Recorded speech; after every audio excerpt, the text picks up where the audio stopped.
gentlemen, boys and girls, children of all ages, because I am your favorite random man, future king of YouTube. Terrence was in the building today, and how you guys doing? So, we are episode 7 of She-Hulk, guys, and to me, this felt like a little bit like a filler episode to me.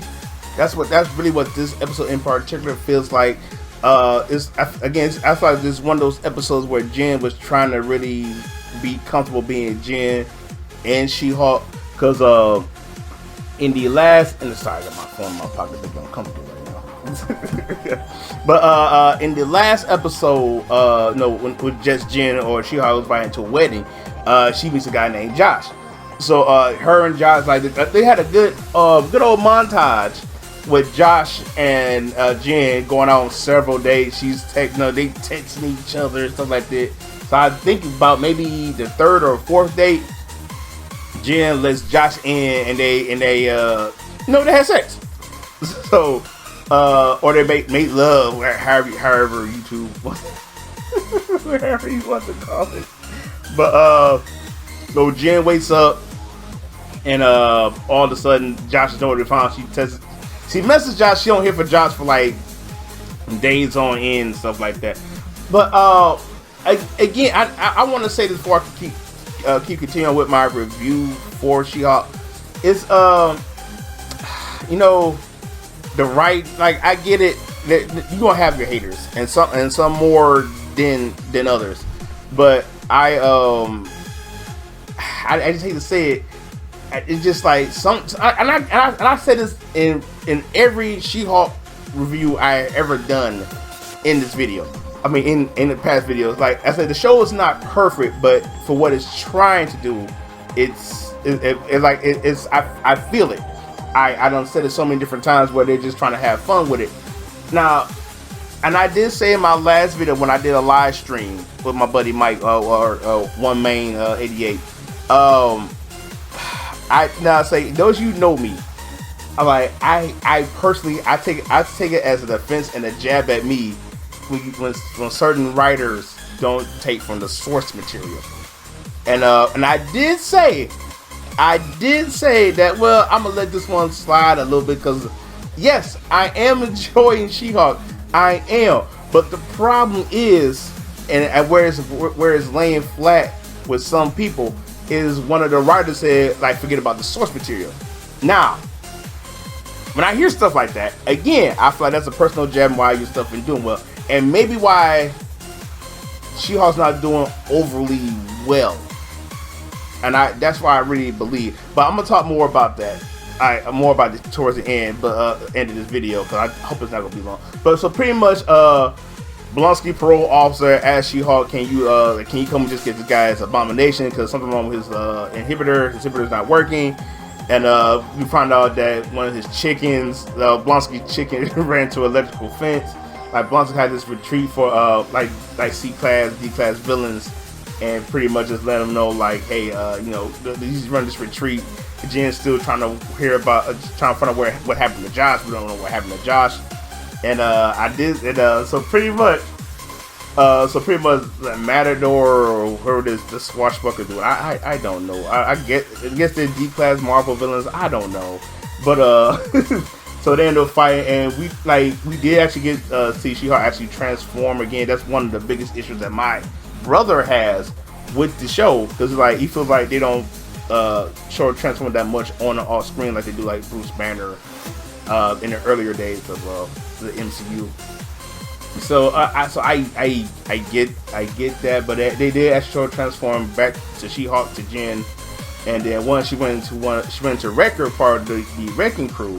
So it was like okay, like he said he was sorry, no, but pretty much it was just another one of those episodes again, which I happy they did kind of brought, because Jen does have that, I guess, some of that identity issue of her, like, being She-Hulk, like always being comfortable with She-Hulk, but then when she comes Jen, no one likes Jen, because she thought when she got with Josh was like, she's like, I actually found somebody to actually like Jennifer Walters.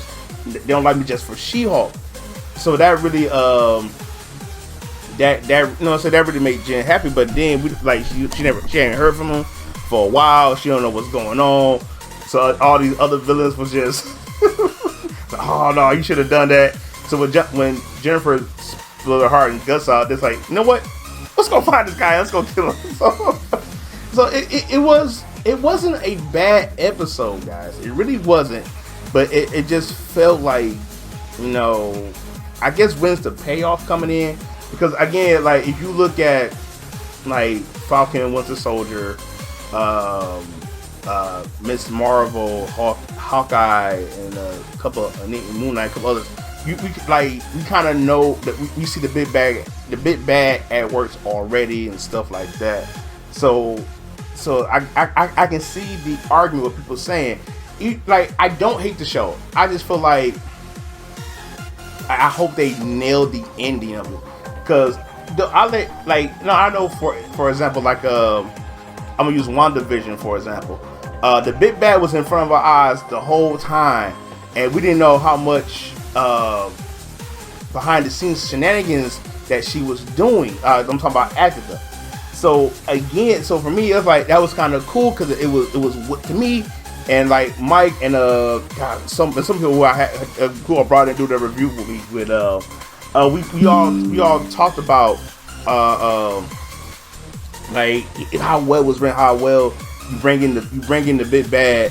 And the big bad is someone who we didn't expect or stuff like that. I mean, like Sword did play a part into that, but the crazy thing was like Agatha was behind it all the way around. It was like, yo, that's actually pretty good. So for me, it was well written. Even with Falcon and Winter Soldier, the big bads is the bad guys is already here. Like, you know, like U.S. agent, you know, like we know eventually he was a former Captain America, but he was also he was the worst kind of Captain America. So stuff like this. So it in a sense kind of played its role. With She-Hulk, as I state, I do defend the show. I really am. But when you have a writer, and again, I know, send in the pitchfork, send in everything in there. It's bad because you're not using the source material. Like by the time, like maybe I'll probably make episode 4 or 5, you might get an episode. Now the whole thing with Daredevil when he wasn't in I would say maybe 5. Was it 5? I want to say when he wasn't in episode 5. Part of me believes he's gonna be in the last 2 episodes. That's really what I believe, because I kind of feel like Titania wasn't gonna be the big bad. Like they used her own way, and Martin's using her own way. It's like, all right, whatever, you know. For what she was, I mean, she wasn't necessarily bad, but I feel like with and I know 3C Film says this, like with a character like Abomination, it felt like he was really misused. Sure, he wants to be good, but we was hoping he'd be in the lineup for the Thunderbolts, and he wasn't in the lineup for the Thunderbolts, which I really feel like was a missed opportunity for Marvel's part. It just really, I know Abomination probably been like in maybe the last 2 episodes. So I don't know, man. It's like I want them to nail this ending. I really want, when the ending of She-Hulk happens, I really want them to nail it. The problem is I don't think they're going to nail it. Again, I feel like I look at Miss Marvel, for example. And I tell anybody this, like the reason I didn't watch Miss Marvel right away was how they changed their powers. When they showed the trailer, I had watched it. That's why I didn't do a review for it. I never did a reaction for the trailer or the show. If I am, I might. I don't know. It depends. But for me, for example, when they changed her powers like that, I was like, yeah, I was out.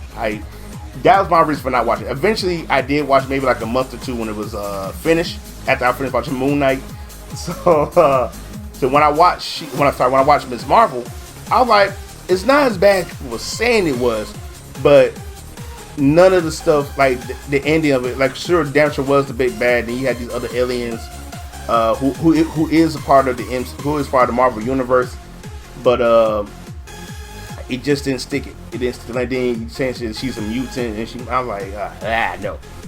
I still believe Wanda's not dead. So eventually, I really believe she's gonna be the reason the mutant's gonna be in the MCU. You know, yes, we got Deadpool and Wolverine gonna be together in Deadpool 3. Excited, yes. But I want to believe, and yes, like I said, I will die up in zeal I would defend She-Hulk because I think what they're trying to do with She-Hulk is have fun with it, and this is really a person. You think about every MCU show or movie that came out is people who wants to be superheroes, who wants to be a superhero. You know, Scott Lang, you know, he took the Ant-Man suit, pretty much tried to do good by his daughter and stuff like that. So, but he was somewhat kind of forced to being a superhero just to stop Yellow Jacket and stuff like that. So, like, you think about it, we don't really spend that much time, depending on what show you watch. We don't see them really just trying to lay low. Wanda's using her powers just so she can have a normal life, and it wasn't working. Miss Marvel, Kamala, she wanted to be a superhero.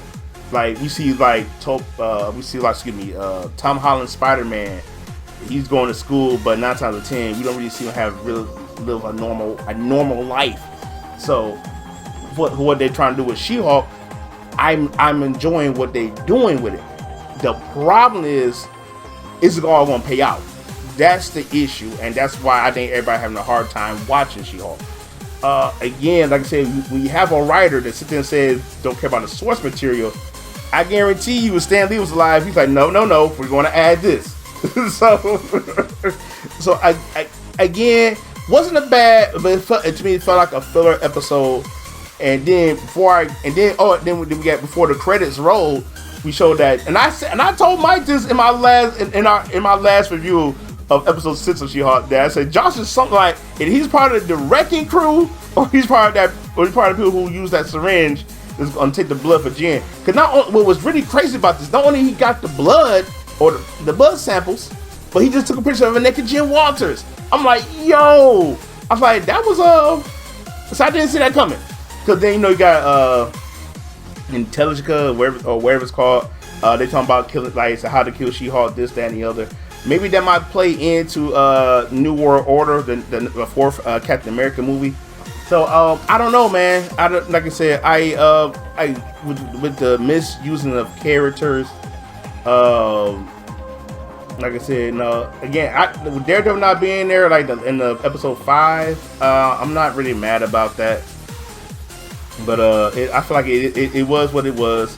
It teased us again because this is the She-Hulk show. This is the She-Hulk show. So it is what it is. But the problem with this is it going to stick? Because I was going to get Daredevil in the last. I thoroughly believe we get Daredevil in the last 2 episodes. But with the mission, like with the wrecking crew, you know, they're not a. I'll say they're like B class villains, B C class villains, but they can be a threat. So I don't know with the misusing of those characters. I don't know, man. It just feel like, again, I have to backpedal from the last video, and I'm going to say it, and I'm going to wrap this up. When you sit there and say forget about the source material, you're asking for trouble, and now you see why it's not working. Like I said, and again, I'm still going to watch the last 2. It's not a chore as people make it out to be. I thoroughly believe that this is a good show, but you know, this is like the not fourth, maybe like the third video, this third episode we got, and we don't get no post credits. So I don't know, man. I don't know. And that lets you know. Again, I don't hate the show, and I always say, like, yeah, some things in the show is a bit cringe, but it's okay, especially when I did forget this part when Jen saw Wrecker, and she's like, who is this guy? Hold on, you don't remember? Hold on. Previously, so since she showed Wrecker, so it was funny for what it's worth, man. So you know, I hope it be good. I hope these last 2 episodes be amazing. They have to be. They have to stick it. But again, like I said, to me, again, not a bad show. I think it's a whole lot better than Miss Marvel. I think Miss Marvel was another missed opportunity for Marvel. I wish they could have stuck where made Kamala Khan. But yeah, so I'm gonna wrap this up, guys. I love you so much. Thank y'all for watching. Hashtag. I was about to say hashtag subscribe, like, share, subscribe. Hashtag me Korea's Kenshin. Yeah, guys. Like I said, no. By the time the video, we're in the month of October. So Monday, you get to see some The Walking Dead. My Walking Dead. I think it's My Walking Dead or House of Ashes video. I don't know which one's first. Like I said, the crazy thing is, not along with just doing She-Hulk. I'm supposed to be wrapping this up. Okay, so this was going on the rest of this month. I hope to finish Star Wars. My House of Ashes, Walking Dead Final Series should be done. I hope to get that done. Like, I'm literally doing 4 things this month. Like you see, 4 things this month. Okay, so I hope I get it done. So I hope you guys enjoyed the October videos I got. And yes, Star Wars is going to be in this month, which I didn't hope it to be, because I really want to take November off just to chill. But anyways, guys, I love you so much. I gotta go. This ran on long enough. I was hoping to make this be 10 minutes, but it's not. But whatever. I don't wrap it on long enough. Y'all take it easy. And please, I'm gonna say it again. Please, you guys stay random, and I'll see y'all in the next video. Y'all take it easy now. Bye bye.